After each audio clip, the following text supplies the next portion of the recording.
Fala, queridos alunos do segundo ano do ensino médio do Dom Bosco Balsas de 2020, como vão vocês? Tudo bem? É mais um prazer estar aqui com vocês, eu fico lisonjeado, eu sempre digo isso, né, meninos? Isso não é piegas, isso não é gratuito, isso é verdadeiro. E hoje nós vamos dar continuidade à filosofia do século XIX. É muito bom e é muito interessante notar que a filosofia do século XIX ela tem uma certa diversidade em si mesmo. Nós vimos Auguste Comte, depois nós vimos Hegel, e hoje nós veremos a figura de Karl Marx. Figura de Karl Marx que, obviamente, é totalmente e muito bem descrita pelo nosso querido tio Rogério. Eu estou aqui de intrometido na sociologia para tentar desvendar os mistérios em Karl Marx. Portanto, eu darei um olhar muito mais filosófico à filosofia de Karl Marx, farei comparações à filosofia de Hegel, para que nós possamos compreender como que Marx estruturou a sua ideia para que, ao final, ele pudesse produzir o seu materialismo histórico, a sua noção de socialismo e a sua compreensão sobre a evolução que a sociedade deveria ter nos idos do século XIX e, obviamente, nos séculos posteriores. Muito bem, meus anjos. Para que nós possamos acompanhar a aulinha, eu peço que vocês abram a sua apostila da página 57 até a página 59, por gentileza.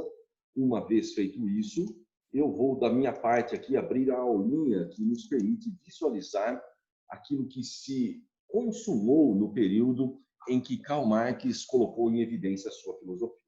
Muito bem, meus anjos.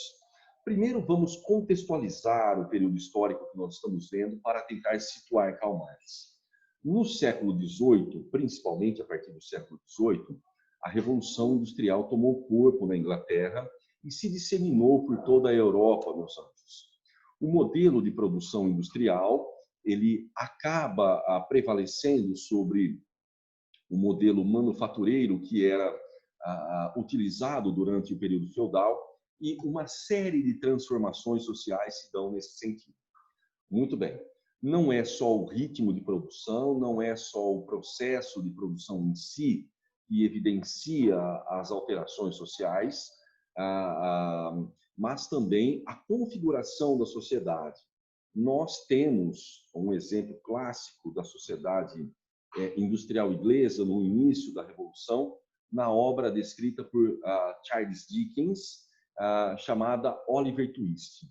É uma obra fenomenal, eu recomendo com todas as letras para que vocês leiam e situem e se situem naquilo que estava ocorrendo naquele período histórico na Inglaterra. Estamos falando, evidentemente, do século XVIII.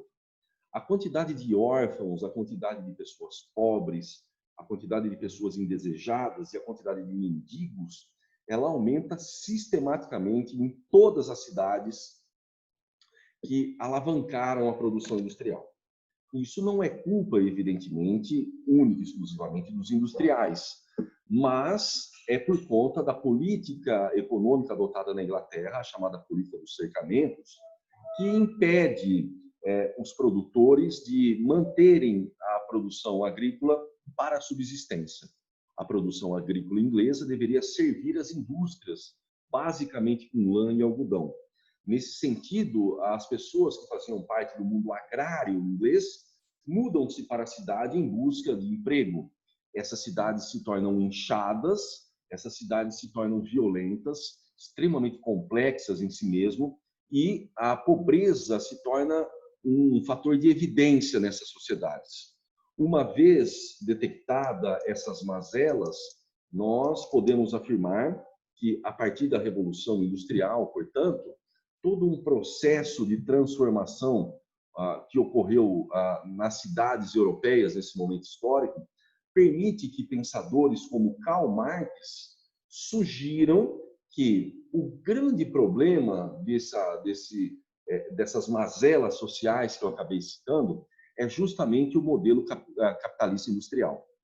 Esse modelo ele tende a privilegiar grupos seletos, que obviamente se dão através da burguesia esta que assumiu o poder tanto na Inglaterra com a Revolução Gloriosa, quanto na França, com a Revolução Francesa, esta burguesia passa a gozar de plenos poderes econômicos sobre os demais, que se tornam uma massa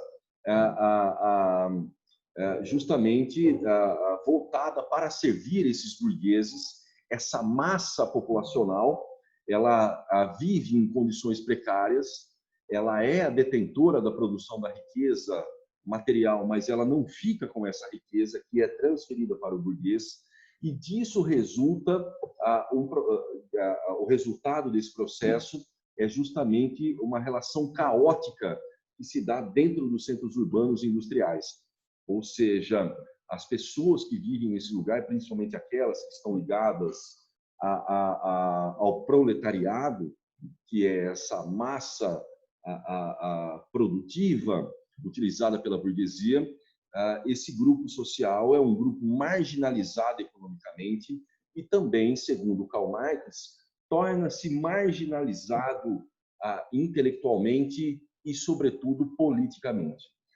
Toda a retenção de poder econômico, intelectual e jurídico, ela fica a cargo e à disposição dessa burguesia industrial que detém os meios de produção e que detém as ferramentas ideológicas para manter justamente o proletariado de cabeça baixa, servindo apenas a burguesia, e as leis elas se transformam no mecanismo de coerção do burguês em relação ao proletário.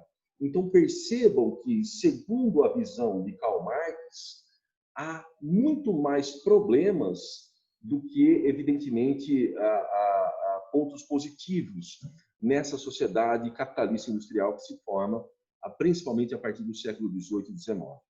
Nesse contexto, Karl Marx busca, na filosofia de Hegel, constituir bases sólidas e científicas que sejam capazes de mostrar empiricamente que, ao longo do processo histórico, sempre houve a dominação de grupos sociais que detêm os meios de produção sobre grupos sociais que são marginalizados dos meios de produção e se tornam uma massa produtiva que sistematicamente é explorada justamente pelos seus dominadores.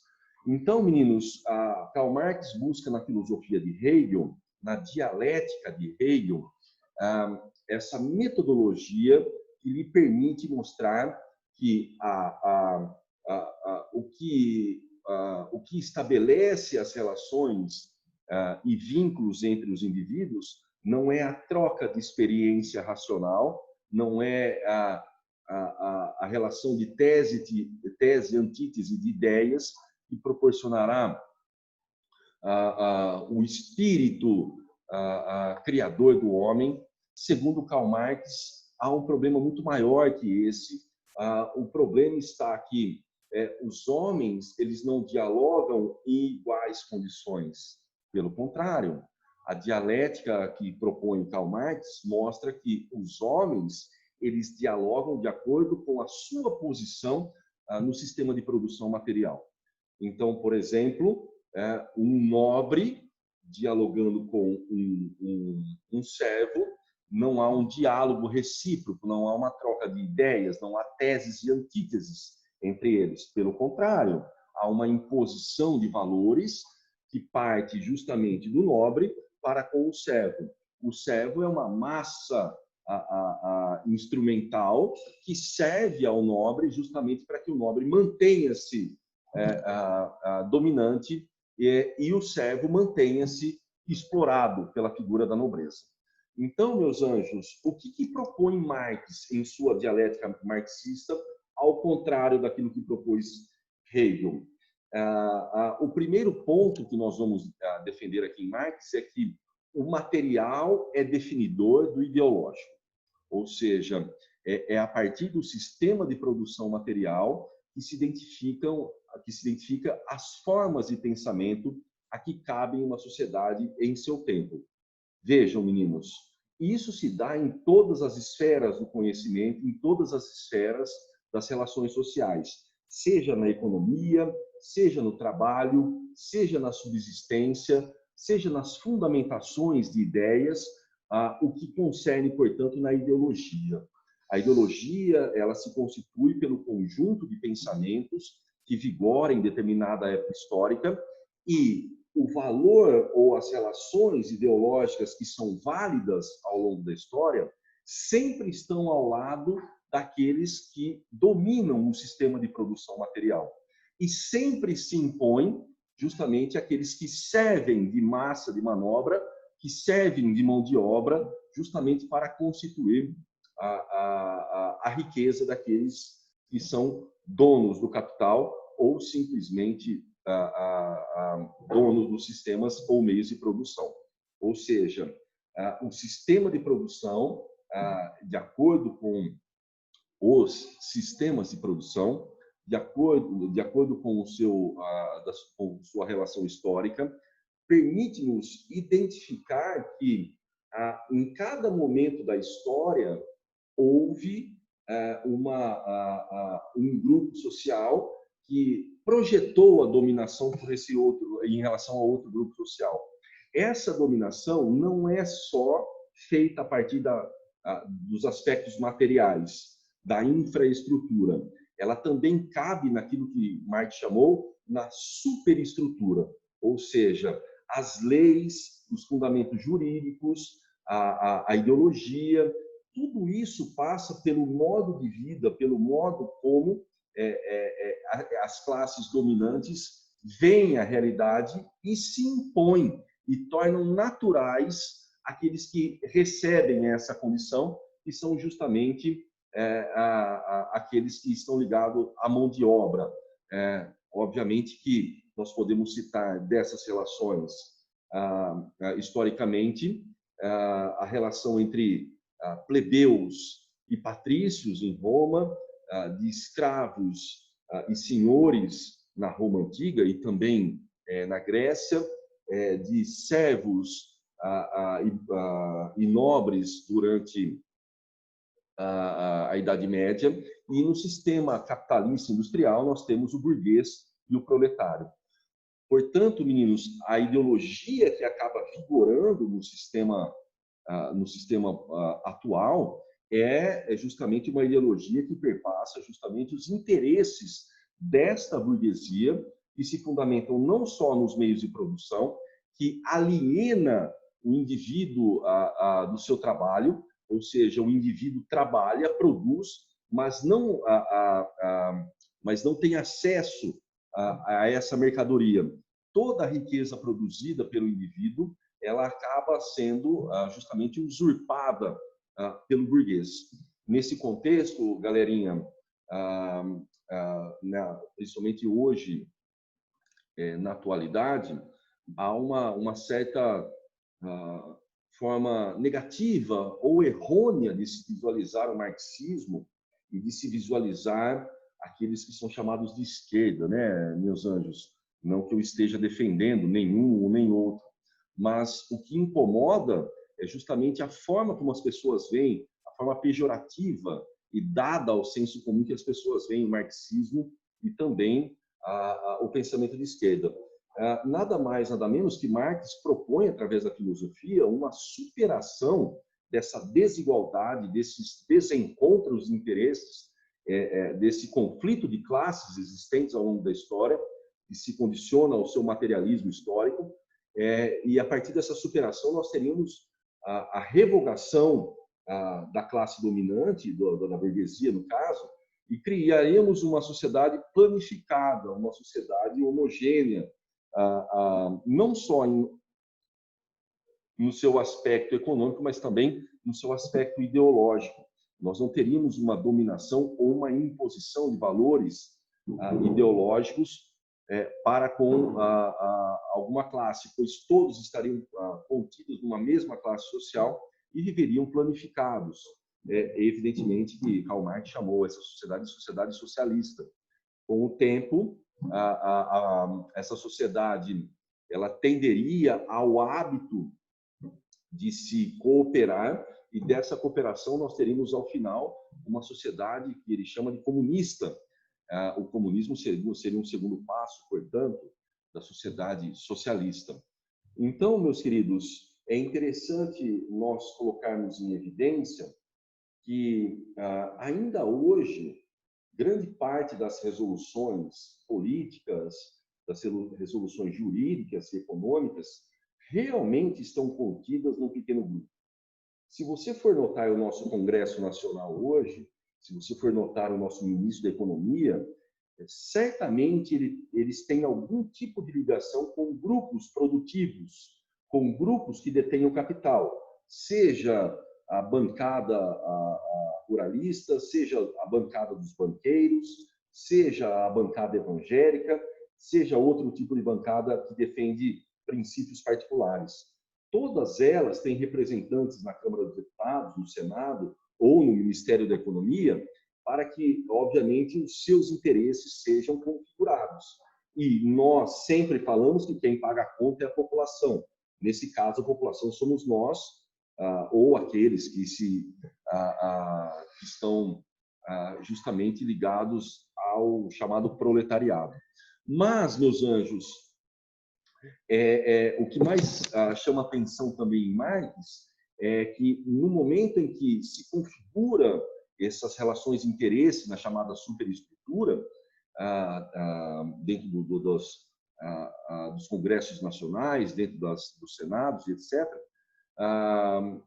fica bem claro também que as leis ou o aparato jurídico, ela serve, sobretudo, àqueles que têm interesse na manutenção do seu capital.